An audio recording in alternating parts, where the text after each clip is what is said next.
तर नमस्कार मंडळी, आज बनवूया अस्सल महाराष्ट्रीयन चवदार अशी ओली सुकट किंवा जवळाही तुम्ही म्हणू शकता. गरमागरम भाकरीसोबत किंवा चपातीसोबत अगदी अप्रतिम असा लागतो. चला तर मग बनवूया. कढईत तेल गरम करून उभी चिरलेली हिरवी मिरची आणि कढीपत्ता घाला. त्यात कांदा घालून घ्या आणि कांदा आपल्याला गुलाबी होईपर्यंत इथे परतून घ्यायचा आहे. त्यातच आता टमाटर ॲड करा. कांदा टमाटर जास्त असला की ओली सुकट खूपच चविष्ट अशी लागते. त्यातच आता हळद आणि चवीनुसार मीठ घालून सगळं छान असं मिक्स करून घ्यायचं आहे.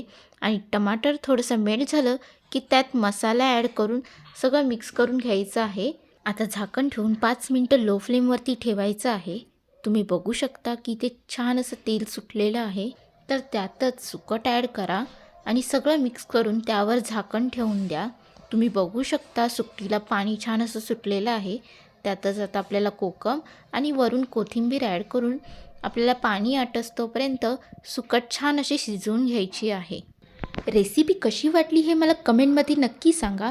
So thank you for watching and follow for more recipes.